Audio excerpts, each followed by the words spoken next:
Welcome, everyone. I am Raj Kumar. I'm the President, Editor-in-Chief of DevX. We are here to kick off the World Bank's Fragility Forum. This is the first virtual summit that the World Bank is doing on fragility. I want to welcome all of you who are joining us from around the world. Good morning and good evening to you, wherever you're joining us from. I know this community of experts who work on these issues is deeply committed because really this is one of the most important themes affecting the world today, and that's fragility, conflict, and violence. Well before the current pandemic, which is shaping so much of the world and what we discussed today, well before this pandemic, we were off track on the Sustainable Development Goals.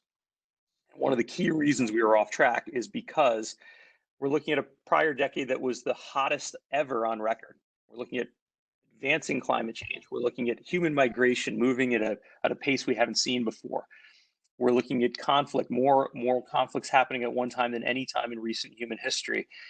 This is an incredibly challenging moment for the world, and understanding how to get through it, where we can find those remaining pockets of poverty and remaining pockets of vulnerability around the world as we address the SDGs, it's largely going to be in societies that are marked by conflict and violence and fragility. And so this community gets together every year to think through how do we address it. Thank you for joining us for what is the kickoff of the virtual Fragility Forum. And today, this session in particular, we've got a number of experts who are going to talk us through one of the key themes, and that is how do leaders respond to a crisis? So we have a number of key leaders here who are going to help us think through when a crisis hits, what do you do? What do you prioritize? How do you think through a process for addressing a crisis? It couldn't be a more timely issue to talk about. So I'm really appreciative to be asked by the bank to come here and help to moderate this session. I want to thank the organizations that are helping to put it on, in addition to the World Bank, the Club de Madrid, and the Institute for State Effectiveness. And I want to, before introducing the panel, just turn it over to the World Bank's Senior Director for Fragility, Conflict, and Violence, and that is Franck Bousquet, who is a Senior Director at the World Bank. Franck, please give us some opening thoughts, and then we'll kick off the panel. Excellent. Thank you, Raj, and good evening, good afternoon, good morning, everybody. I would like to welcome all of you again who are joining us today at the very first session of the 2020 Fragility Forum virtual series. As you said, Raj, this is the third forum that the World Bank Group has convened. And during the forum, practitioners, policymakers from across the globe will bring their experience and expertise to the table, well, virtual today, providing precious learning for those who participate.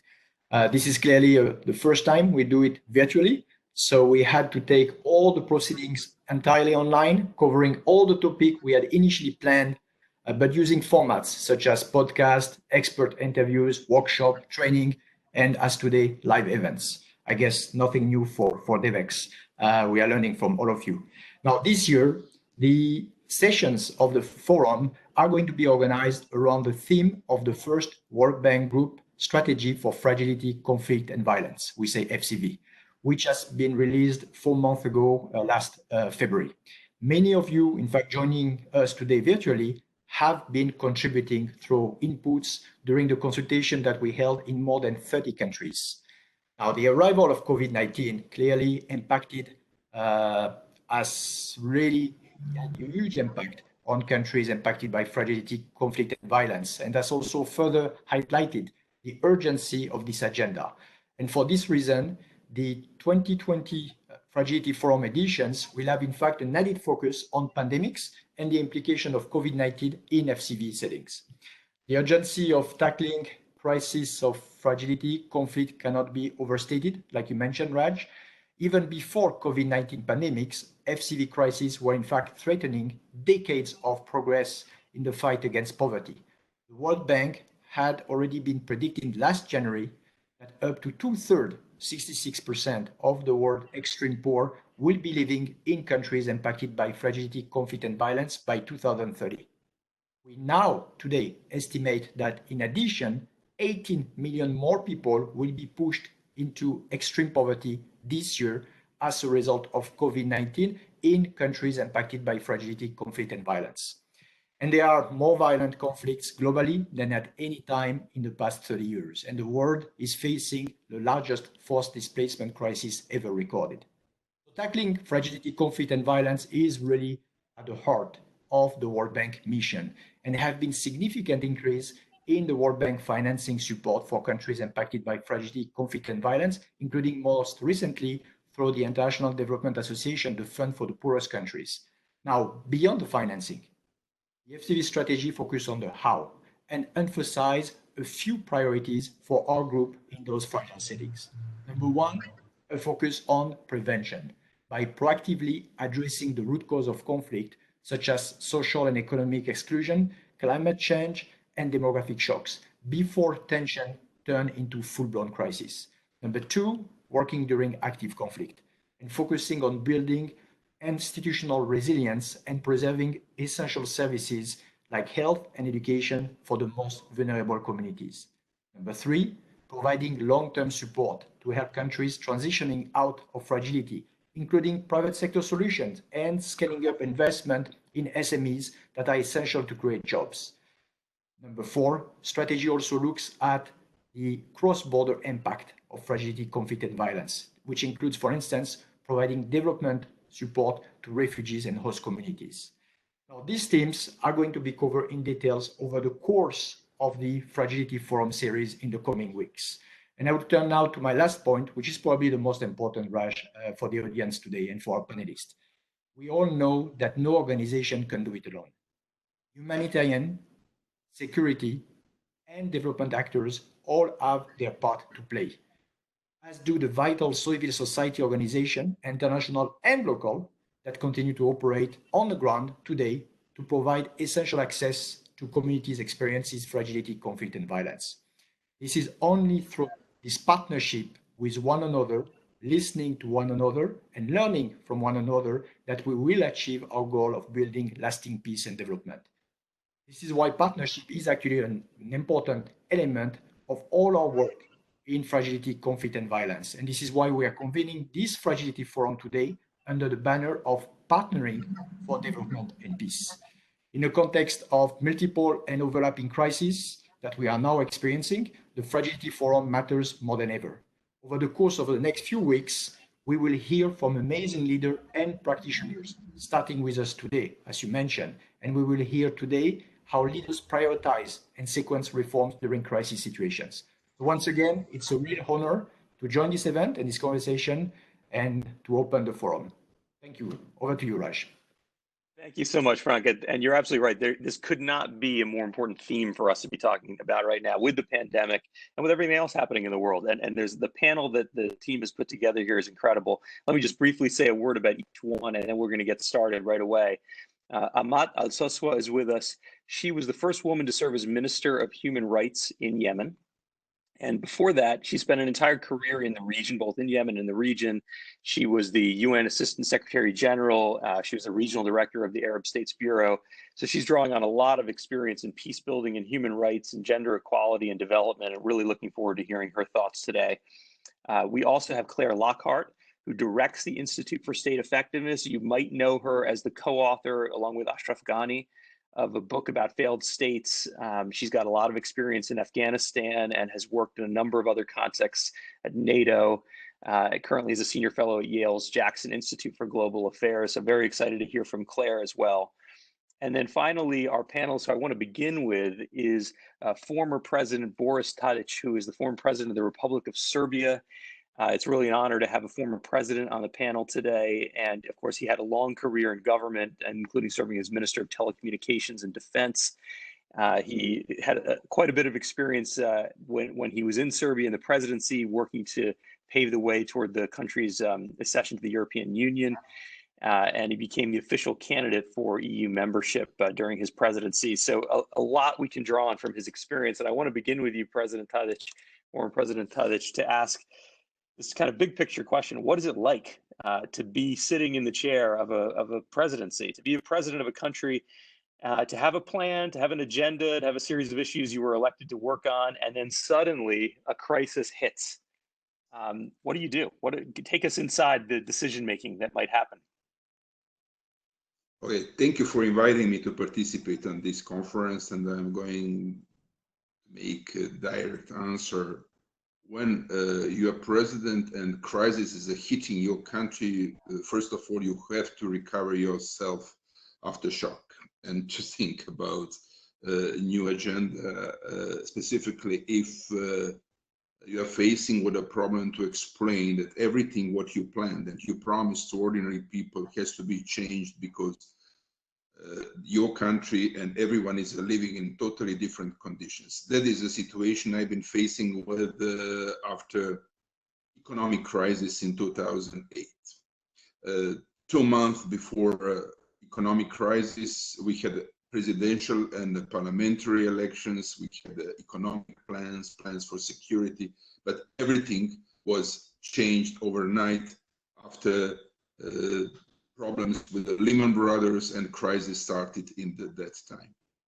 Second, after that situation, you have to bring people in your cabinet and to think what to do with this crisis. The problem is prediction, because in that time no one was able to predict which kind of level of economic crisis we are going to have, and specifically for my country in that time, which was affected by crisis during the war in the former Yugoslavia, sanctions and the tragic events. That was the second time within 10 years that we have such big crisis, and how that for us was very important how to recover ourselves and what to do, what to have as a priority in the first stage after crisis started.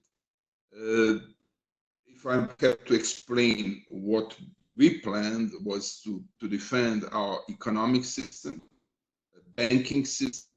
I'm talking about economic crisis in 2008, how to defend economic system, how to prevent panic.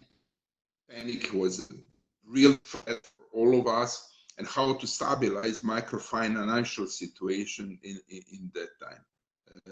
We've been starting to talk with international interlocutors, with the banks, and we did it successfully, but I know that country like Serbia was deeply affected because of crisis in that time, because of economic structure which was fragile after war in the former Yugoslavia and sanctions we've been facing with, and after war against the NATO. That was the main problem for the government and also for me as a president in that time. Priorities are very important, and which kind of reforms you have to implement in that situation is also very important. But I have to say, all reforms we planned in 2004, in 2008, only 5 years after war with NATO, which was in 1999, were changed. All reforms were changed immediately, and we've been totally focused how to save country and economic structure in this very difficult situation. That is what I have to say right now about my reaction, my first reaction. When a crisis hits, you need to think about what matters most, what you need to focus on. And as you say, in your case, it was the economic security of the country. I wonder if we can turn to the case of Yemen, because our minister there, Yemen is a country, Minister Alsoswa, that has gone through kind of a cascading series of crises for many years now, and is being hit by the COVID-19 pandemic as well, kind of layering on top of an already extremely tragic set of circumstances. So how do you think about it as someone who's been in government, who's been in the UN system? How do you think about preparing for and thinking through a crisis when it hits, especially under these extremely tough circumstances that you see in Yemen? Thank you very much, Raj, and thank you for the Fragility Forum for this opportunity to participate in it. It goes without saying, and also in comparison even to the most industrialized, and globalized economies or countries, definitely the fragile countries or the countries in fragile situations are hit hard by even the simplest crisis, let alone when you have a compounding number of crises, including, for example, now the COVID-19, which is added also to the level of the unexpected, suffering of the masses of an entire nation that has been marred by violence, by conflict for the last actually few years. And we are looking at also the economic downturn, if you will, and the regressions and the recessions in those countries and also in those contexts. You can imagine a country like mine, which has been already until today said to only rely on its daily life, for example, through the support of the humanitarian workers. So you look at 80% of the entire population, a population of 30 million people at least, who are literally dependent not just on a form of humanitarian aid, but basically on humanitarian aid. And then in addition to that, you have also the other parts of the crises and the whole collapse of the infrastructures, the systems that were supposed to be at least trying to help and alleviate the suffering of, for example, this health crisis, COVID-19, where you have at least 2/3 of all health facilities, infrastructures are down and not really working.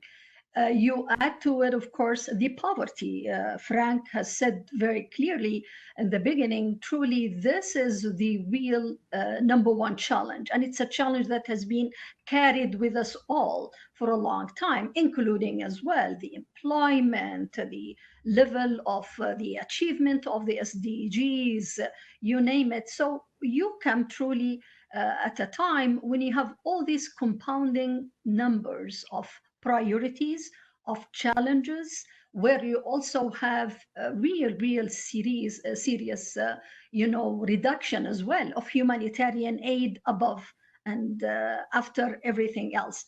So with that, it's not to say also that we had also a political will that is out there between all the different parties of the conflict.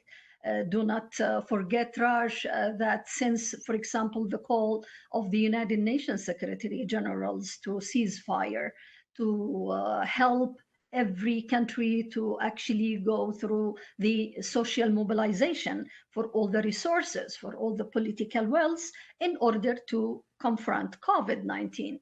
In Yemen, of course, all political parties have announced their welcome to that call.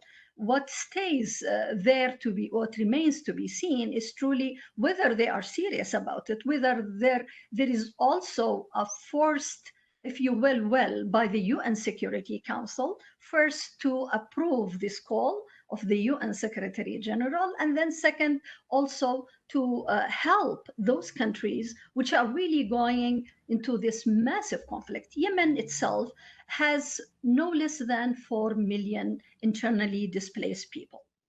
So this is, again, as you know, this is really the biggest nightmare.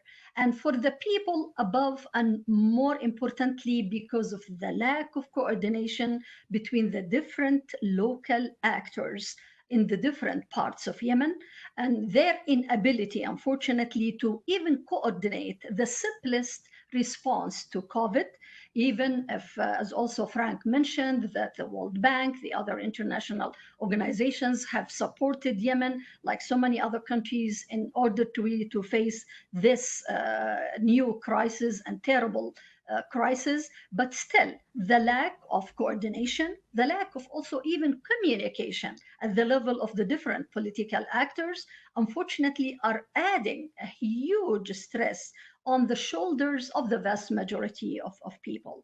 Again, as we say, also that does not also keep us from understanding also it's not just that politically very also terrible scene that we see there.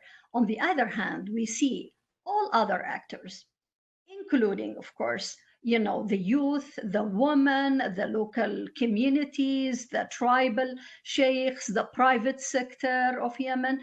Everybody has truly come together to mobilize whatever resources, whatever abilities and capacities that they have to truly try and alleviate some of this suffering of the Yemeni people. But we still lack, like so many other countries, sense of leadership, a leadership that should be compassionate And I stress on that word because at times we don't understand it unless you are really hit with a big and a crisis with that magnitude.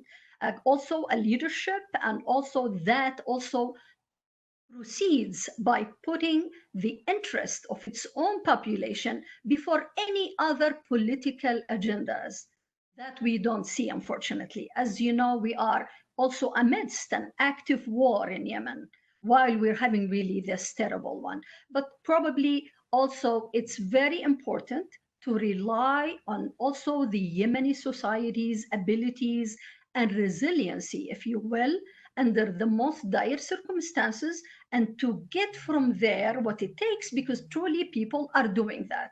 We see, landlords are forgiving tenants, for example, from paying their rents. We are seeing that so many volunteers who are, providing non-able families to go out, especially in the lockdown, while they are isolated or on quarantine.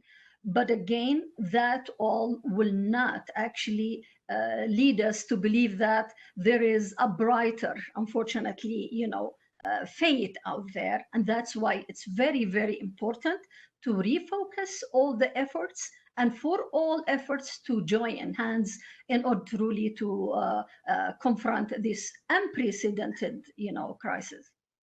Thank you so much, Minister. It is such a tragic story. I'm happy you highlighted some of the positives of people coming together and trying to help each other. We think in global development a lot about the virtuous cycle and how when we can get people into employment, when we can improve healthcare and education, we can start to grow.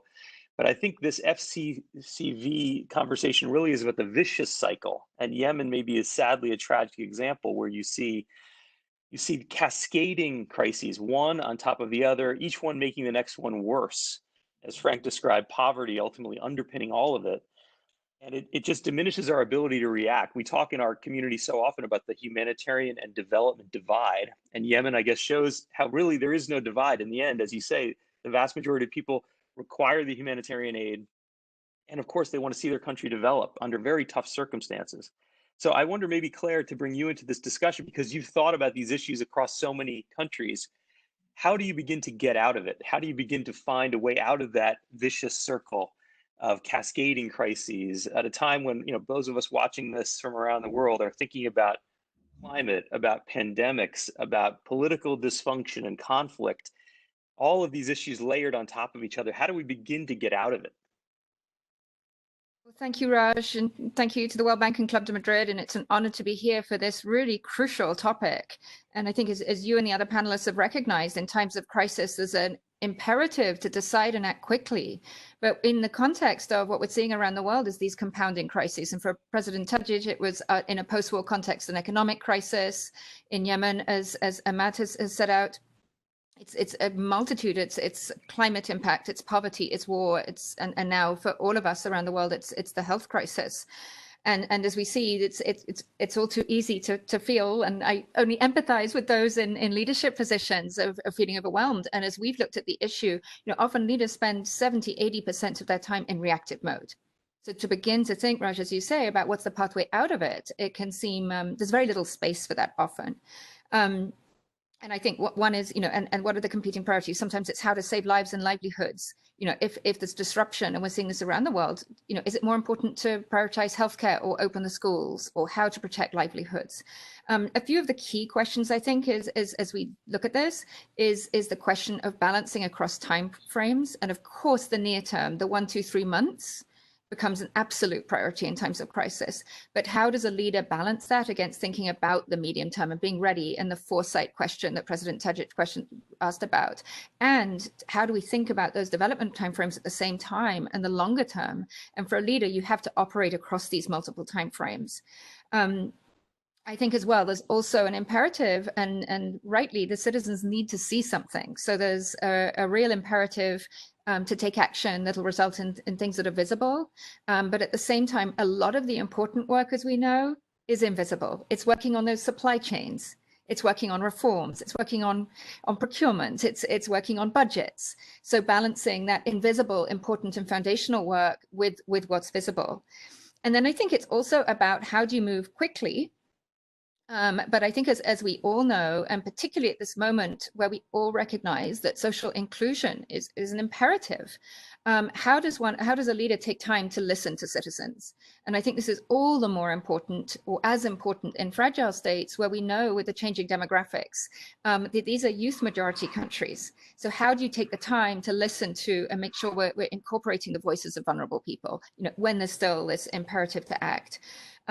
In our own work at ISE, my colleagues and I have had the privilege to work alongside leaders, to study how and to interview them on their own experiences. And we think this leader to leader, and we see at the moment people are listening to and learning from what's happening in New Zealand, what's happening in Korea. So to listen. But I think really it's Raj, to your question about, what are the pathways out? I think this question of prioritization and sequencing is so important. And credit to the World Bank, it was, in the World Development Report of 2011 on conflict from fragility, the authors recognized that this prioritization and sequencing is imperative, but we think there needs to be a lot more focus on this issue. And as we look at our own experience, for example, working with John Garang in South Sudan, he just signed the South Sudan agreement, and we saw him literally sitting behind his desk under piles and piles and piles of development partner documents. And he sat there and he said, I just don't know where to begin. I can't do 1,000 things. So I think the right advice to him was, I won't say that we said to put them aside, but you can't do 1,000 things. You really need to think about what are the 3 to 5 elements that you really need to focus on first. Similarly, in Nepal, having an opportunity to work just as they'd signed a peace agreement, we're thinking about the route ahead. We were so impressed also there because they decided, again, we can't do 1,000 things, but let's really focus on what's the most important and come up with a pathway. What are the really foundational critical tasks? And some of them were about alleviating poverty. Some were about new rules of the game and getting their constitution right.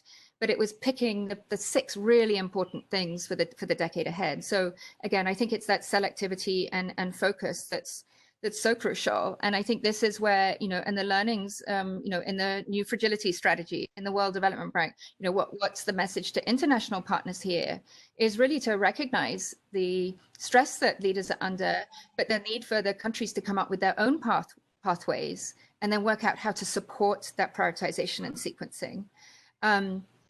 And then also, instead of the rush, humanitarian projects, super important, and there'll be a need for humanitarian assistance. But how can international partners not always jump to the projects, but really focus on building those core systems and foundational elements first? And that seems, there's a tension there because you want to act quickly. So sometimes there's a bit of a paradox that we actually need to take longer and build those foundational. Better to build a health system than 100 health projects. Better to build an education system than 100 health projects. And then I'll just mention, I want to give, I think the other element is we've interviewed leaders.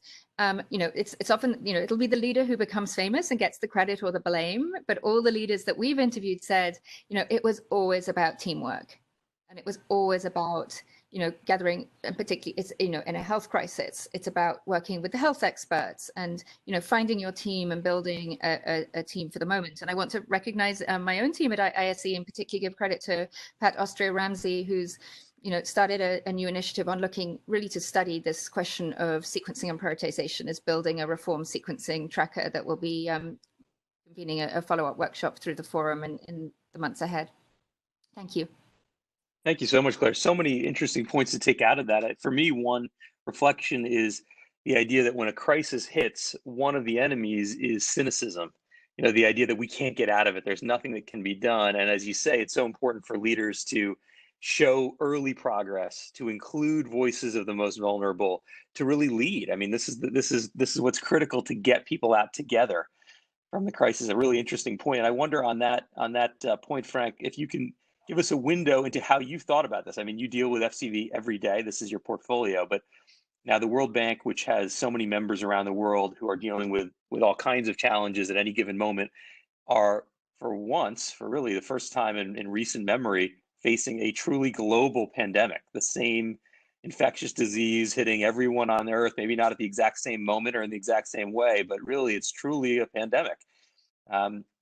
How did the bank think about this as you were facing a global pandemic? How did you apply some of the principles that Claire is describing, some of the ideas that are in your strategy to supporting your member states? Thank you, Raj. And I think actually the advice, as always, from Claire are spot on. I think it's also questions of helping countries who are leading the way. At the end of the day, they are in the driving seat. Let's not forget. So how to ensure that the type of solution or experience around the world are being adjusted so that we can help them at this time. Now, listen, I mean, I would like to make 2 points. The first one, we need to realize that as COVID-19 spreads, the impact of the pandemic on those countries that are impacted by fragility, conflict, and violence could be much greater. Why? There are many reasons. I mean, the first one is obvious. Those countries already are facing a huge challenge in terms of human capital deprivation, lack of basic health services, lack of clean water, sanitations, weak institutions. So obviously, they are not starting in a great position. But obviously, I would like to focus on the impact, Raj, beyond the health sector, because it's actually in those countries impacted by fragility, conflict, and violence, super important. One is obviously the economic crisis. They are going to be hit very hard in terms of GDP contraction. We're estimating that an average of minus 2.5% in a baseline scenario, and that could go up to 10%. One of the reasons is that those countries are actually relying a lot on remittances that last year were actually even more important than the official aid, more than $50 billion. And this is very important. I mean, some countries are going suddenly to see this year more than 20% of the remittances flows decrease.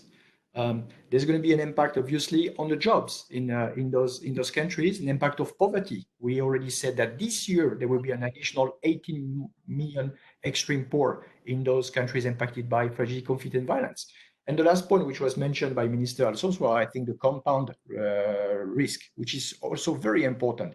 If you look today, what's happened with the COVID-19 crisis, which is coupled with the locust outbreak in the Middle East, Horn of Africa, already beginning to translate into major food security crisis.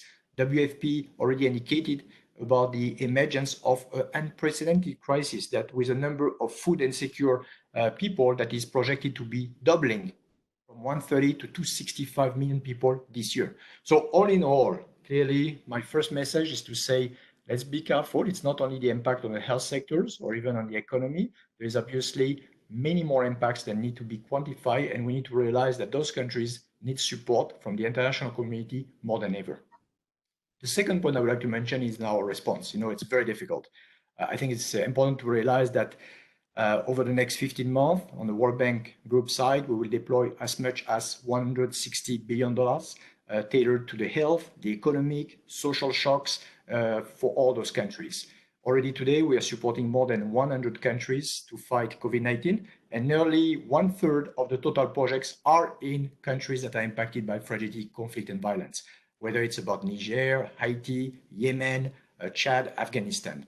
And clearly, we are working with our operational team to ensure that we can really draw on all some of the key principles of the strategy that I just mentioned. What does it mean? First, no organization can do it alone. You remember? So it means what? It means that we are working with WFP. We are working with WHO in Yemen to provide $20 million grants to mitigate the risk and provide health services in Yemen. We cannot do it alone. We need WHO. We're working with WFP. So working with all the different actors, including civil society, is very important. Second point is actually working with civil society, and that is also very important.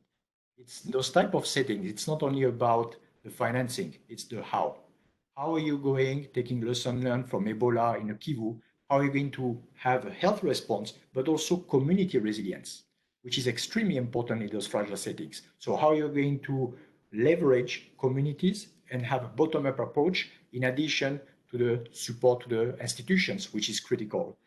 So there are many lessons. Partnership is one, leveraging communities, also making sure that we are looking at this notion of compound risk that sometimes are actually even more important than the health crisis, especially in fragile settings.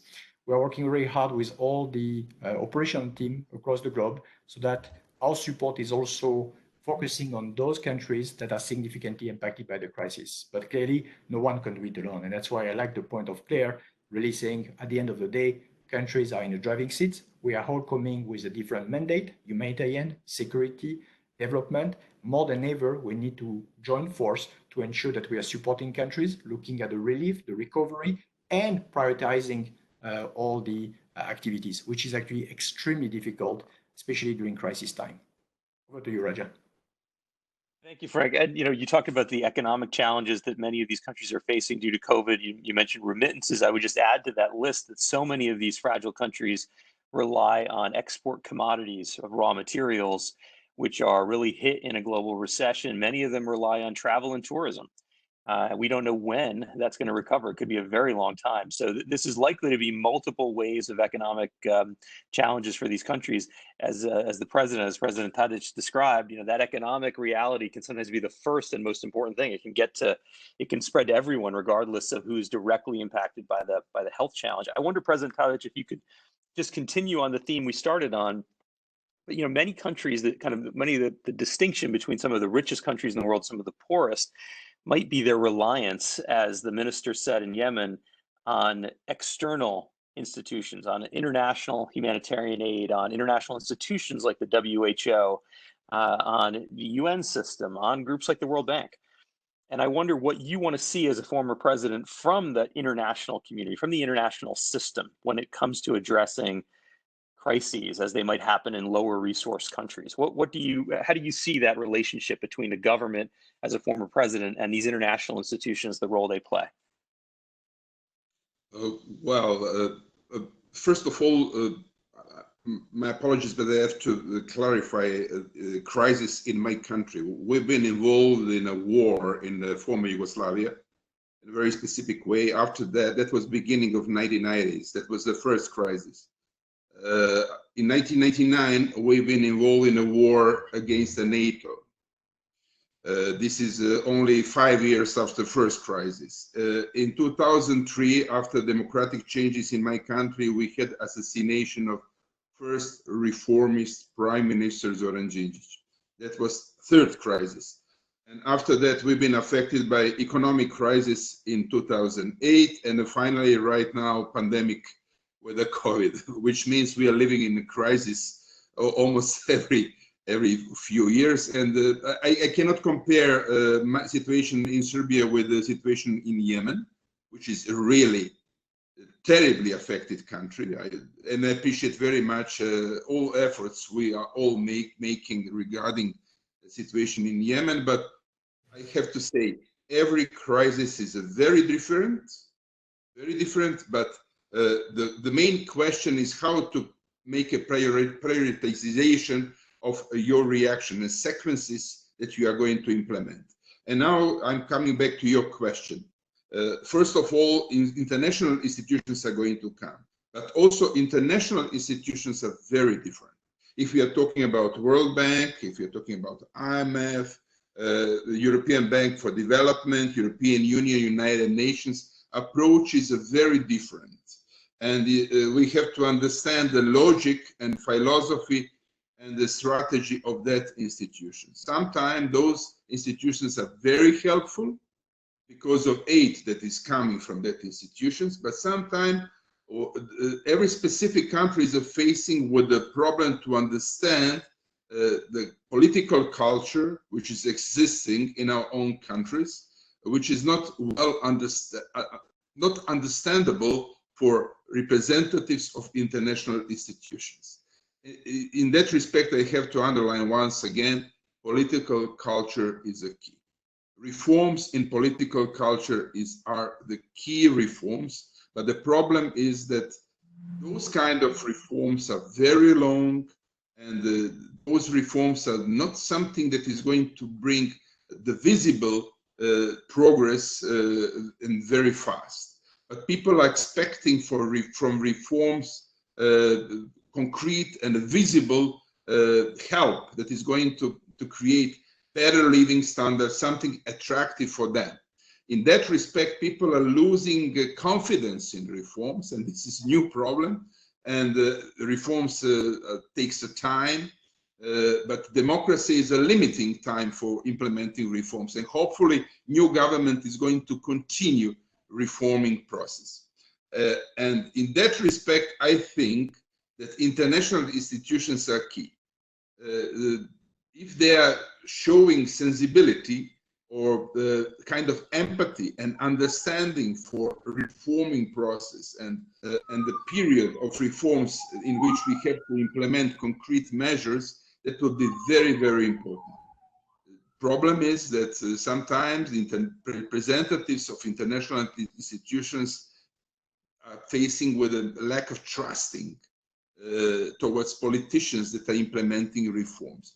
That wasn't problem for me. I know that was problem for my colleagues all around the world in different conditions and different circumstances. Now I'm coming back to that issue of international institutions. Without support of the World Bank, IMF, United Nations, European Union, and other institutions, we cannot create reform. We as a poor countries that are affected by crisis, are totally in unsustainable situation immediately after being in crisis. But at the same time, those countries need a specific kind of understanding and support to implement reforms. But we've been facing with the problem how to explain that reforms has to start from political culture. This is foundation of every society. If, for example, if we are bringing money and resources from the World Bank, how we are going to put that money in reforming process in developing the fastest developing, but not the developing process which is going to create the fastest changing in the daily life of human beings. This is one of the critical moments, and ordinary people are losing confidence. And I'm going to finish my remarks with one sentence. Not only the political reforms in the process of political culture, but understanding, which means prevention of the problems, is a key element in our common work. This is very important. Now I used to be president of the country which was involved in the war, involved in the internal problems and internal divisions after the assassination of our prime minister, reconciliation within region, reconciliation within our country, and the problem with economic crisis after all those processes. But prevention is also key. As well as in medicine, prevention is the cheapest and more efficient, but unfortunately this is not very popular. I mean, I'm asking always myself, who is going to get a Nobel Prize for peace? Politician who prevented conflict or war, or politician who stopped the war? I'm sure politician who stopped the war, but politician who prevented war for sure saved more human lives and more problems. And this is how I'm finishing these remarks. Thank you, President Tadić. A very interesting set of remarks. And I think the same thing applies from politicians to international institutions that are funding crises. You know, sometimes we're raising funds, pledging conferences and the like for a humanitarian need that's urgent, when really what's needed is doubling or tripling a much larger vision for both providing humanitarian assistance and also a bigger development strategy for the country to get out of it and prevent the next set of crises. As you say, the new normal in some ways for many countries is one crisis layered on top of the next, layered on top of the next, and they just can't get out of it. So I want to get the minister's reactions to your thoughts, to the president's thoughts about the importance of the political context and whether international institutions really understand it when they're engaging with these countries and their leaders, and how that plays into crisis response. What do you think, Minister? What is your reaction listening to the president? I think, first of all, thank you really for the president for his very, very, I mean, I don't know how to, but very clear vision, truly. And as he said, even in fragile countries, even in other countries, there is also a difference between the level of fragility, even within a given context, let alone between a set of countries, etc. But what COVID-19 has done, and that we should remind ourselves, because we are still in the midst of trying to get out of this really big and global crisis, is truly that our systems in general, the locals, the nationals, the global ones, they are all really, in a way or the other, faced with or caused by level of fragility too, with the sense of that it is more than ever very important to revise, to review, to criticize, to learn from the way in which we all have been dealing with crises, and also especially in the fragile context and violent countries, etc. Having said that, and I agree also with the president on his focus, not just on the promise of the reform and then the reward according to what has been achieved on those reforms. These are really different and extraordinary times.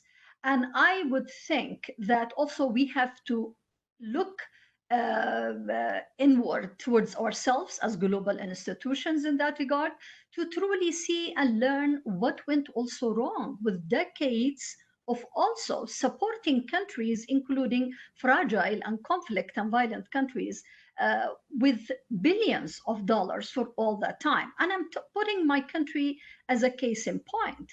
Yemen was not truly poorest when it comes to the level of contributions from its neighbors, especially in the GCC countries, from the foreign world, that includes the international organizations, the World Bank, the UN, you name it, the bilateral donors.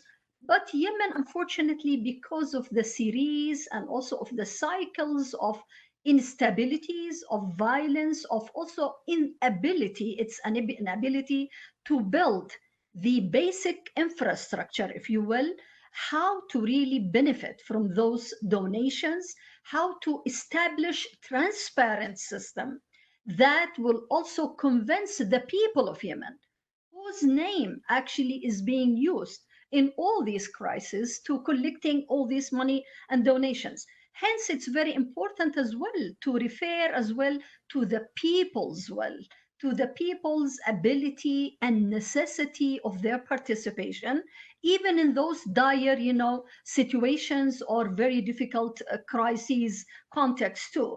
In my country, beginning from 2015 and downward until today, have waged so many international campaigns where they were calling about transparency, not only of the government's transparency, which is needed, which is also suffering from a lack of credibility, of course, but also the credibility of the international humanitarian agencies. They have launched a campaign called Where is the Money? Wayn al-Fulus, whereby they just wanted, and I think this is also basic and important thing and element, as Claire always taught us and explained to us how important it is to be transparent this way, so that truly the people know where all this money are being paid for or what's used from them. Also very important really for the international organizations to change its reset of how to deal about these donations. It is vital and it's clear, and especially in the case of Yemen, especially from 2015, when you have also lack of leadership at the national level, when you have so many local actors, when you have the majority of people are jobless, not paid for their public salaries, suffering from diseases, choleras, dengue fever, malaria, and then above all, the war is still raging. So I think a level as well of reform, as well as also readiness to change the course of just paying money without following, without monitoring, without evaluating whether this money have resulted, on any, results. And very, very importantly as well, I think, it's not by accident or by chance that the countries of the world which have been able to achieve a level of higher success in suppressing and also maybe crashing, if you will, COVID-19, were led all by women. The same thing is applicable to our part of the world, to my country too.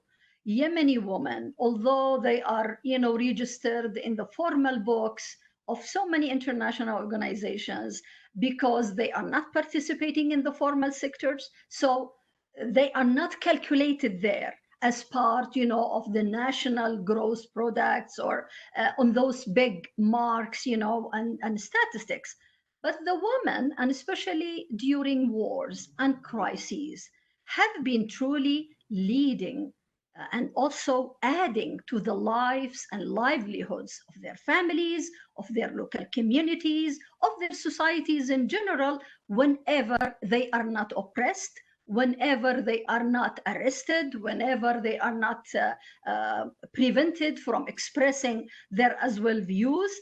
It's really very important lesson. I think all of us should really learn about it, especially when we are dealing with the confrontation of this terrible, really, pandemic, and to learn from it and to rebuild better as we now are all, approaching this hopefully stage of recovering from it. So I think it's very important to focus as well on localities and to strengthen the relationships and the partnerships with the private sector, with the local civil society organizations, and to truly reach out in a very open manner, in a transparent manner, because at the end of the day, all this money and funds are really allocated and even implemented on the names of the people in those countries. And I think they deserve at least the right to see where does the money go.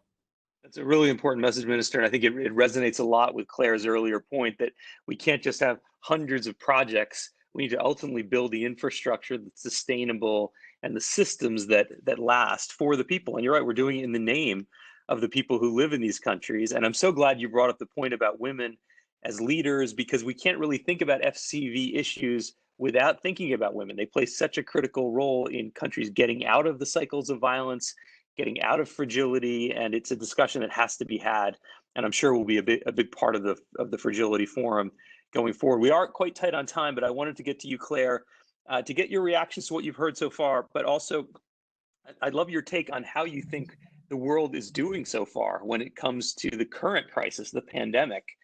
We've got this COVID-19 pandemic, as the minister says, it's handled differently in different countries, and there are countries that have less resources. How do you see us doing on it, and how do you think it's going to play out? This is kind of a real-time crisis that we're all facing. Thank you. And I would like to build on what I've just heard, but on the current crisis, I think we have to, one, recognize the very distinctive nature of this. And we're seeing, people moving to rural areas. We're seeing people enter the informal economy, and it's just a profound moment of global uncertainty. So I think approaching it with humility, which so many people are doing, we just don't know yet, and then operating in these three timeframes: respond to the immediate, save lives, take care of the healthcare system needs, and livelihood support, but then the economic recovery, and then thinking, is this a moment to rethink some of the ways that international organizations work, and is this a moment of reform and rebuilding in a different way?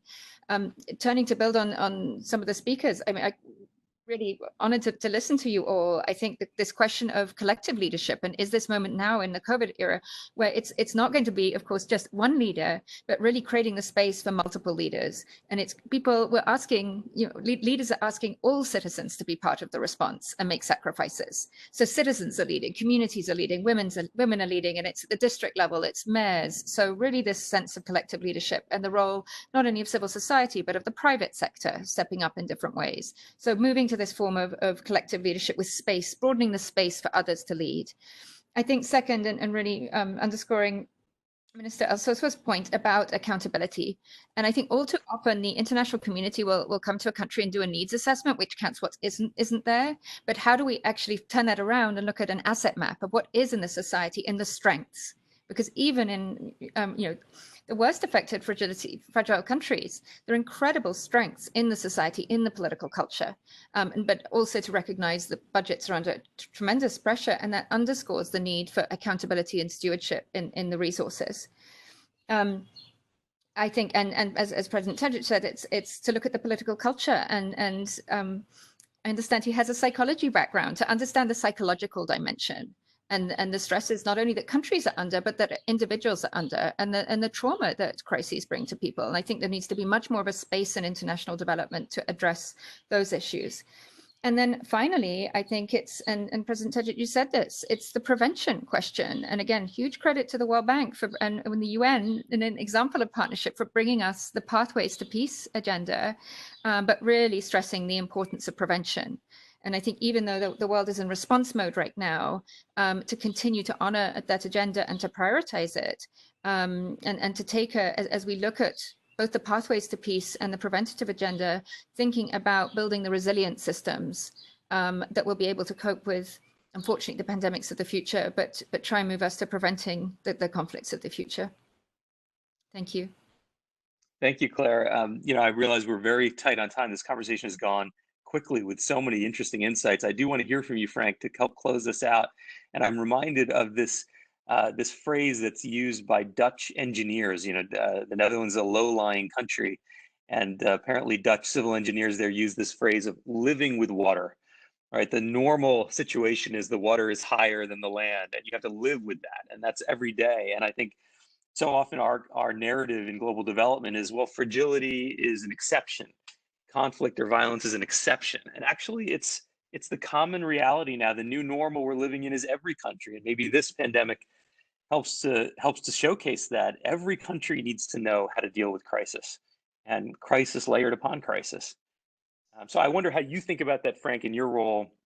Maybe you can give us just a little bit of a taste of what else we have in store with the Fragility Forum as it goes forward. What are some of the big issues and themes in your mind that you want to hear about as these panels continue over time?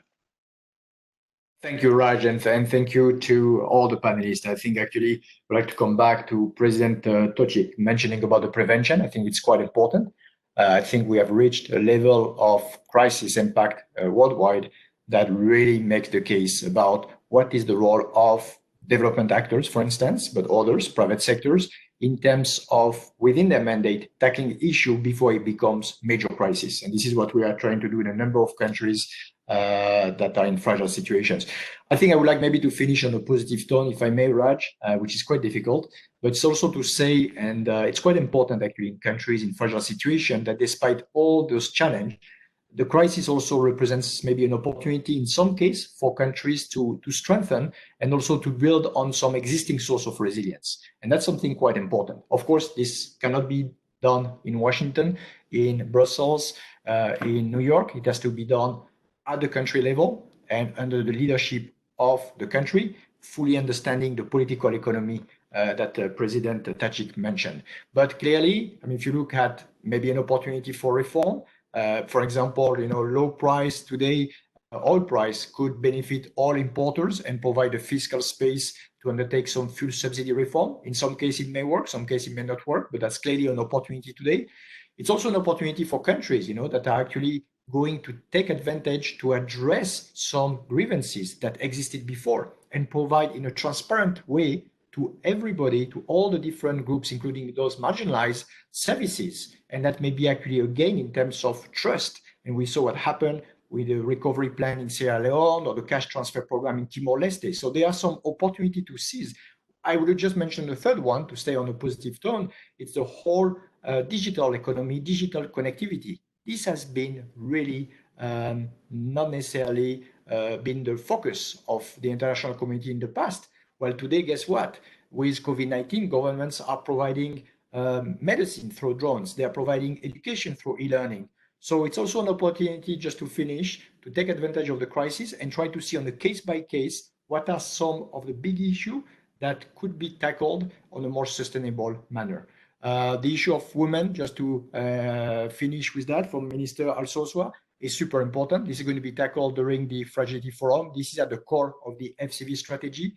Not only in terms of gender-based violence, big issue in fragile situation, but also women as agent of change, empowering women for economic choice, looking at the role of women in the negotiation of peace agreement that are usually more successful when women are involved. So there are many features that will be covered during the forum. So I will just stop there on a slightly positive note and try to see how on a case-by-case we can try to help collectively government with all the humility necessary to try to take advantage of this crisis in some extent and build resilience.